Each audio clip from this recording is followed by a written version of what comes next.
नमस्कार। यह है कहानियों का संसार किस्सा कहानी। किस्सा कहानी में मैं हूँ भारती कुमारी। आजकल आप सब मुझसे सुन रहे हैं केशव प्रसाद मिश्र का लिखा हुआ उपन्यास कोहबर की शर्त। अभी तक आप लोग 8 भाग सुन चुके हैं और आज ये है 9वां भाग।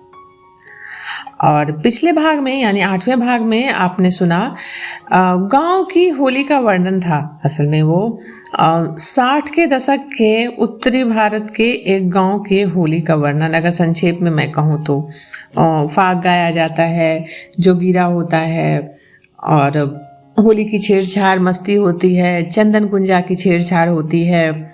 बहुत ही मुझे पढ़ने में भी अच्छा लगा और आशा करती हूँ आप लोगों ने इसको सुनने में भी उतना ही अच्छा लगा होगा, आनंद आया होगा। असल में मुझे पढ़ने में बड़ा आनंद आया वो वाला भाग। तो अब होली समाप्त हो चुकी है, सारे जोगीरा गाते गाते अपने घर की तरफ लौट गए हैं और आगे सुनिए। अचलगढ़ और बलिहार के बीच ताल में एक 20 बीघे का खेत था। बेहद उपजाऊ खेत बलिहार की सीमा से लगा हुआ था। पूरी सरे डुमराव के महाराज की थी। वर्षों पहले डुमराव के महाराज ने इस खेत को बलिहार वालों को बिना लगान दे दिया था। बलिहार के लोग गांव के बच्चों के स्कूल का खर्च, पश्चिम के बारी वाले मंदिर में ठाकुर जी की पूजा इत्यादि के लिए एक पुजारी का खर्च तथा गांव की अनाथ बेवा औरतों की मदद या उनकी बेटियों के ब्याह आदि का खर्च इसी खेत की आमदनी से चलाते थे। पुश्त दर पुश्त से ये खेत बलिहार के कब्जे में चला आता था। इसकी आमदनी का हिसाब किताब तथा खेत की देखरेख 3-3 वर्षों के लिए गांव के किसी व्यक्ति को सौंप दी जाती थी। पिछले 3 वर्षों से खेत के कर्ता थे सुमेसर मिसिर। इन्हीं दिनों डुमराव के महाराजा की हालत बिगड़ने लगी और उन्होंने अचलगढ़ के एक जमींदार से रुपये लेकर इस खेत का पट्टा लिख दिया। मतलब महाराज ने इस खेत को अचलगढ़ के एक जमींदार को बेच दिया। पट्टा तो लिख दिया किंतु खेत बलिहार की ही जोत में रहा, लेकिन खेत फिर भी बलिहार वालों के ही पास रहा। अचलगढ़ के जमींदार ने खेत जोतते समय बलिहार वालों को रोक दिया, किंतु बलिहार के सारे गांव के अकेले जमींदार की चल ना सकी। बलिहार गांव के सारे गांव के सामने गांव वाले ने विरोध तो किया, लेकिन अकेले जमींदार की कोई नहीं चली उसके सामने। अंत में उसने अदालत में मुकदमा कर दिया। सुमेसर मिसिर थे जीभ के बिगड़े। आमदनी खा जाते, मुकदमे की पैरवी ठीक से ना हो पाती।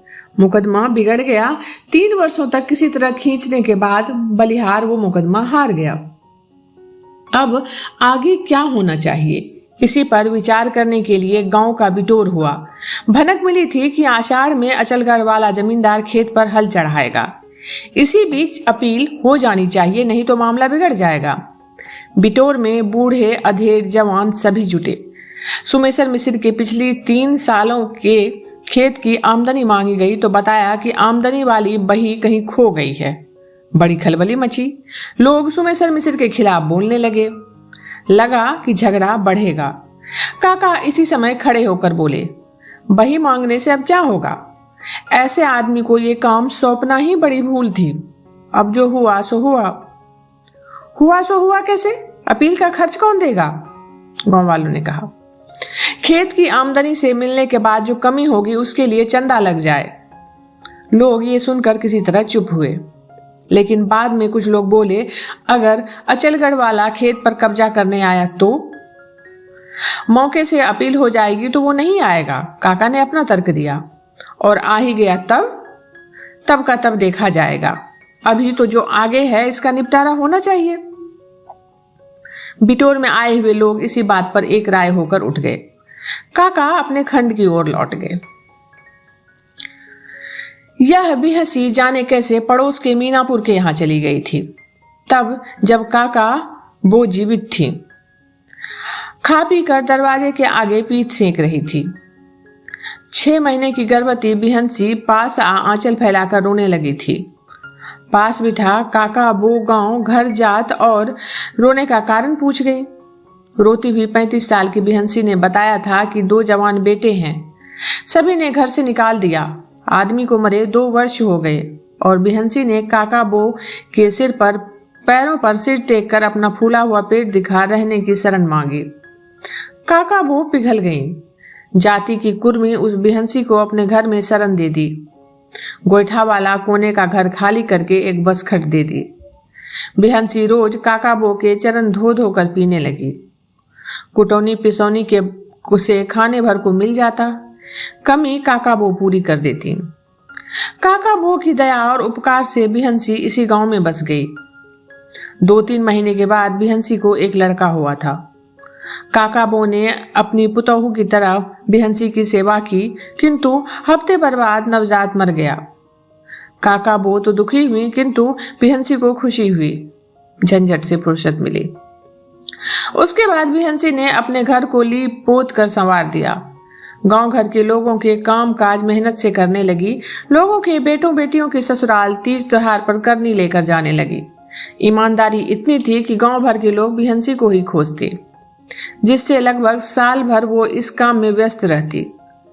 देखते देखते बिहंसी ने 4 पैसे जुटा लिए। कपड़े लत्ते बर्तन इत्यादि से पूरी तरह वो बस गई। बिहंसी बलिहार की हो गई, काका बो की चेरी। गांव में ब्याह शादी पड़ती तो बिहंसी तन मन से जुट जाती थी। भय से रहित बिहंसी काम पड़ने पर आधी रात को भी एक गांव से दूसरे गांव चली जाती। तब जांगर में जोर था। 10-12 बरस बाद देह थकने लगी थी। लड़के भी उसे बार बार बुलाने आए थे, मगर बिहंसी नहीं गई। बेटों से कह दिया, जहां की माटी ने दुख में शरण दी, वहीं की माटी से उसकी अर्थी उठेगी। फिर भी बिहंसी शादी ब्याह के कामों में बड़ी रुचि लेती थी। लड़कों की बारात जाने पर रात को डोमकच रत जगह में वो विशेष काम करती थी। बगल के तिवारी के बेटे की बारात गई थी। कृष्ण पक्षी की द्वादशी की रात के को जेठ की हल्की हल्की पूर्वा बह रही थी। सारे गांव में सन्नाटा। अगल बगल की सयानी लड़कियां और बहुएं तिवारी के घर में जुट गई थी। बिहंसी की खोज हुई। बुलाहट आई तो बिहंसी ने कहा, बिना गुंजा के वो नहीं जाएगी। लड़कियों ने गुंजा को ले जाने के लिए रूपा से मिन्नतें की। तब गुंजा के साथ बिहंसी डोमकच पहुंची। फूल की थाली में पानी भरकर कठौत से ढक दिया गया था और कठौत के पेंदे पर गोईठे की राख फैलाकर 2 लाठियां खड़ी कर दी गई थी। ऊपर के सिरों को 2 लड़कियों ने पकड़ा। पेंदे पर लाठियों के हुर्रे धरती पर बैठकर गुंजा अंदाज से रगड़ने लगी। बड़ी ही पैनी पर मधुर आवाज घर आंगन में फैल गई। गुंजा के कंठ से गीत फूटा, मोर पिछुवरिया बहोरिया के फेरवा, बिन पुरवा के गहराई। कठौती के स्वर और गुंजा की लय पर ढोलक से ताल निकली। बिहंसी आंगन में नाचने लगी। डोमकच में बिहंसी का नाच मशहूर था। औरतों से खचाखच भरे हुए आंगन में घंटे भर तक बिहंसी नाचती रही और गुंजा एक के बाद एक गीतों के बोल कढ़ाती रही। घंटे भर नाचने के बाद वहां थक कर बैठ गई। आधा घंटा सुस्ताने के बाद उसने अपना वेश बदला। गांव के चौकीदार का खाकी कोट पहन, सिर पर लाल पगड़ी बांध ली। मर्दों की तरह धोती पहन, हाथ में लाठी लेकर 2-2 लड़कियों को भी मर्दों की पोशाक पहना घर के बाहर निकली। पास में घर था जालिम अहीर का। जालिम तो बारात में गया था, लेकिन उसका बूढ़ा बाप अपने द्वार पर सो रहा था। जालिम चोर था। गांव के परमेश्वर पांडे का बैल हफ्ते भर पहले चोरी चला गया था। बिहंसी चौकीदार के वेश में जालिम के द्वार पर पहुंची। जाते ही उसके बाप की खटिया के पाए को खट खट लाठी से 2 बार ठोक कर मोटी आवाज में पुकारा, जालिम। कौन है? जालिम का बूढ़ा बाप उठ बैठा। हम हैं थाने के सिपाही। जालिम कहाँ है? मुखिया के द्वार पर बुलाहट है। पर वो तो बारात में गया है। तो तुम चलो। कौन काम है मालिक? बूढ़ा अहीर हाथ जोड़कर डर से कांपने लगा। काम क्या है? परमेश्वर पांडे का जो बैल चोरी हो गया है, उसमें जालिम का हाथ है। पता लगा है कि बैल बेचकर जालिम अपना हिस्सा लाया है। चलो, दरोगा जी तुमको पकड़ के थाने ले जाएंगे, नहीं तो उनके पास रुपया जमा करके बैल का पता बताओ। दुहाई सिपाही जी, हम सब बताते हैं। बताओ, किस गांव में किसके हाथ बैल बिका है? बिहंसी ने कड़क कर पूछा। पियरोटा के खिलावन अहीर के हाथ में 200 में बेचाए मालिक। जालिम का बाप कांपते हुए दोनों हाथ जोड़कर बोला। अच्छा, अब तुम सुत रहो, हम दरोगा जी से जाकर कह देंगे। और बिहंसी लाठी पटकती हुई आगे बढ़ गई। पास में छिपी हुई लड़कियां मुंह में कपड़ा ठूंस कर हंसती रहीं। घर पर थे सुमेसर मिसिर, बारात नहीं गए थे और बाहर द्वार पर सोते हुए खर खर नाक बजा रहे थे। पहुंचकर उसकी बसखट पर बिहंसी ने खट खट 2 बार लाठी पटक कर आवाज लगाई। सुमेसर मिसिर। सुमेसर मिसिर हड़बड़ाकर उठ बैठे। कौन है? चलो मुखिया के द्वार पर, थाने से दरोगा जी आए हैं, बुलाहट है, हम थाने के सिपाही हैं। सुमेसर मिसिर को रात में कुछ कम दिखाई पड़ता था। घूर कर ताकने की कोशिश करते हुए घबराई आवाज में बोले, कौन काम है? काम क्या है? गांव भर से दरखास्त पड़ी है कि 5 बीघा हुआ की सारी आमदनी खा गए और हिसाब की बही भी नहीं दिखाते हो। सुमेसर मिसिर की बाई गुम। चुपचाप सोचने लगे तो बिहंसी ने फिर टोका। चलते हो कि नहीं? कहाँ चले? बही मिल गई है। मिल गई तो लेके चलो दरोगा के पास, नहीं तो हमको दे दो। हाँ, अभी लेके आता हूँ। सुमेसर मिसिर ने बाहर बरामदे में पड़ा बड़ा सा 4 पहिए वाला लकड़ी का संदूक खोलकर बही निकाली और बिहंसी के हाथ में रख दी। बही लेकर बिहंसी मोटी आवाज में कड़क कर बोली, अच्छा, अब तुम सुत रहो। पीछे खड़ी लड़कियों का हंसते हंसते बुरा हाल। आंचल में मुंह तोप तोप कर हंसी रोके हुए थी। बही पाकर बिहंसी गली में घुसकर 9-2-11 लड़कियों को घर पहुंचाकर उसी समय बरमेश्वर पांडे के घर पहुंची। घर के लोगों को जगाया। आधी रात चौकीदार को देखकर लोग घबराए, किंतु बिहंसी ने पगड़ी उतारकर जालिम के बाप द्वारा जाना हुआ बैल की चोरी का भेद उन लोगों को बता दिया। रातों रात बरमेश्वर पांडे के घर से 2 आदमी पेरोटा के लिए निकल पड़े। एक आदमी थाने गया, बैल पकड़ा गया और बाद में जालिम बारात में से ही पकड़ के लिया गया। गांव में सनसनी की तरह बात फैली। साथ में सुमेसर मिसिर द्वारा बही दिए जाने की घटनाओं पर लोगों को विश्वास नहीं हुआ, लेकिन हिसाब लगाने पर पता चला कि 1000 रुपए सुमेसर मिसिर खा गए थे।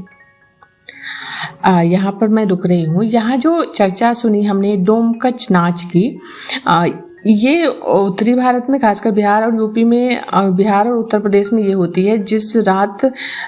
जिस घर में लड़के की शादी होती है तो लड़के के सारे घर वाले बारात में जाते हैं, यानी सिर्फ पुरुष, और रह जाती हैं सिर्फ स्त्रियां। और आसपास में भी प्रायः स्त्रियां ही होती है, किसी किसी घर में 1-2 पुरुष होते हैं ताकि गांव पर ऐसा कुछ खतरा ना आए। तो उस रात स्त्रियां आज़ाद होती हैं और एक तरह से ये कहूँ कि वो अपनी आज़ादी का जश्न मनाती हैं। खूब नाचती हैं, गाती हैं, अपने मन का खाती हैं। और कुछ स्त्रियां पुरुष वेश धरकर अपने आसपास के किसी का या अपने परिवार के किसी का पुरुष वेश धारण करती हैं और उसकी नकल करती हैं। तो कथा का जो ये क्रम आपने सुना, इसमें बिहंसी जो है, पहले बिहंसी का वर्णन है कि वो गांव में कैसे आई थी और फिर बिहंसी कैसे थानेदार का रूप धरकर गांव के दूसरे लोगों के पास जाती है और जो गांव में 2 अपराध हुए हैं, एक बैल चोरी का और हिसाब किताब में गड़बड़ी का, उस दोनों का पता लगाती है। क्योंकि रात के अंधेरे में और नींद में लोग समझ नहीं पाते हैं कि ये थानेदार है या बिहंसी है, और वो दोनों चीजों का पता लगा लेती है। तो आज का एपिसोड मैं यहीं खत्म कर रही हूँ। अभी आप सुन रहे थे भारती कुमारी की आवाज में केशव प्रसाद मिश्र का लिखा हुआ उपन्यास कोहबर की शर्त। आज इस उपन्यास का 8वां भाग अपने सुना। जल्दी मिलते हैं एक नए भाग के साथ। तब तक आप सब जुड़े रहिए किस्सा कहानी से।